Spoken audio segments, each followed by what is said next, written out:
এই গণভবনে কে যাবে সেটি নির্ধারিত হবে বাংলাদেশ থেকে, ভারত থেকে সেটি নির্ধারিত হবে না।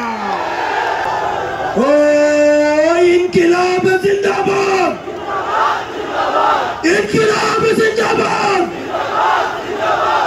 শাপলা চত্বরে আমাদের দাড়ি টুপিওয়ালা ভাইদের উপরে রাতের অন্ধকারে কিভাবে জেনোসাইড চালানো হয়েছে, ভারতীয় আগ্রাসনের মধ্য দিয়ে হত্যা করা হয়েছে। ফ্যাসিবাদ মুক্ত করেছি সেই সংসদ ভবনের সামনে আমরা গণতান্ত্রিক প্রক্রিয়ায় সেই সংসদ ভবনে যাওয়ার জন্য আজকে আমরা মানিক মিয়া এভিনিউতে এসে দাঁড়িয়েছি।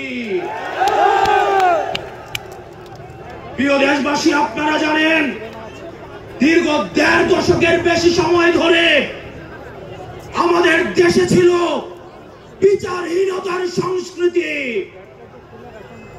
লগি বৈঠা থেকে শুরু করে ২০০৯ সালে আমাদের দেশের যারা ডিফেন্স অফ ফার্স্ট লাইন বিডিআরদেরকে আপনারা দেখেছেন কিভাবে ভারতীয় আগ্রাসনের মধ্য দিয়ে হত্যা করা হয়েছে।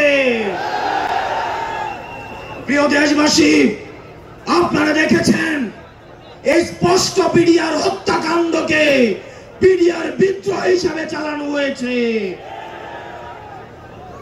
আপনারা দেখেছেন শাপলা চত্বরে আমাদের দাড়ি টুপিওয়ালা ভাইদের উপরে রাতের অন্ধকারে কিভাবে জেনোসাইড চালানো হয়েছে। আমাদের দাড়ি টুপিওয়ালা ভাইদের সামনে থেকে কিভাবে মাইক কেড়ে নিয়ে যাওয়া হয়েছে। প্রিয় দেশবাসী, আপনারা দেখেছেন বাংলাদেশে কিভাবে রাতের ভোট, কিভাবে দিনের ভোট রাতে চালু করার সংস্কৃতি চালু হয়েছে, ডামি ইলেকশন চালু করা হয়েছে। আমরা ৫ই আগস্টে এই আওয়ামী লীগের এই দুঃশাসনের আমরা এই দুঃশাসনের কবর রচনা করেছি। আমরা বলতে চাই এই গণভবনে কে যাবে সেটি নির্ধারিত হবে বাংলাদেশ থেকে, ভারত থেকে সেটি নির্ধারিত হবে না। আমরা স্পষ্ট করে বলতে চাই এই সংসদে কে যাবে সেটি নির্ধারণ করবে বাংলাদেশের খেটে খাওয়া জনতা। এই সংসদের মস্তদে কে বসবে সেটি নির্ধারণ করবে এই ভূখণ্ডের মধ্যে যারা রয়েছে সেই ভূখণ্ডের মানুষ। আমরা দীর্ঘ ১.৫ দশকের বেশি সময় ধরে আমরা একটা জাতি গড়ে তুলতে পারি নাই। বিভাজনের রাজনীতি আমাদের মধ্যে ইচ্ছাকৃতভাবে জিয়ে রাখা হয়েছে। আমরা স্টেট ডেভেলপ করতে পারি নাই, আমরা নেশন ডেভেলপ করতে পারি নাই। আমাদের প্রতিষ্ঠানগুলো ভেঙে গিয়েছে, আমরা সুশাসন নিশ্চিত করতে পারি নাই,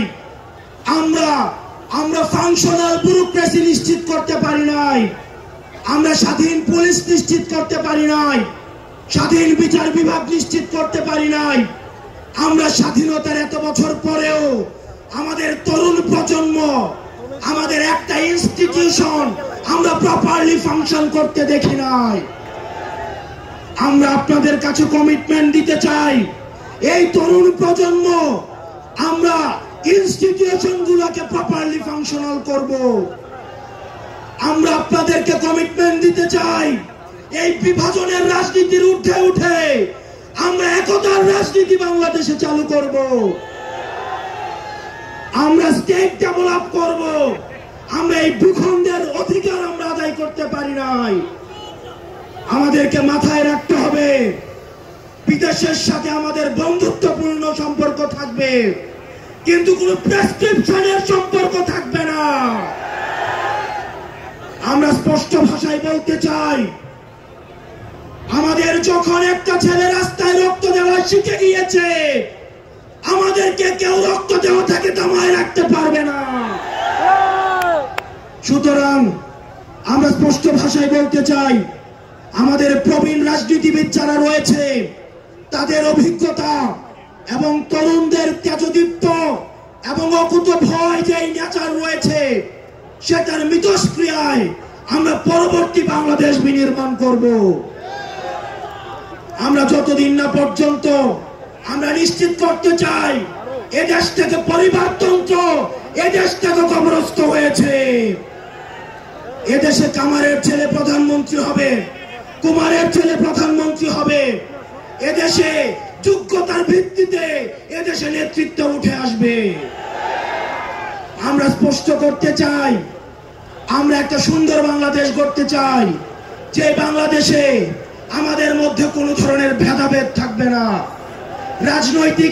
আমাদের রাজনৈতিক পরমত সহিষ্ণুতা থাকবে, মত প্রকাশের স্বাধীনতা থাকবে, আমাদের দ্বিমত প্রকাশের স্বাধীনতা থাকবে। আমরা একটা সমৃদ্ধ বাংলাদেশ গঠন করার জন্য আমরা আপনাদের কাছে কমিটমেন্ট দিচ্ছি, আমরা প্রতিজ্ঞা করছি। এই প্রতিজ্ঞার সাথে কারা কারা একমত রয়েছেন? ও ইনকিলাব জিন্দাবাদ,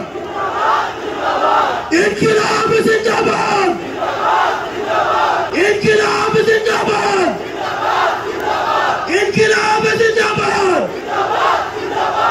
আপনাদের সাথে দেখা হবে আমাদের তরুণদের স্বপ্নের বাংলাদেশে। আসসালামু আলাইকুম ওয়া রাহমাতুল্লাহ।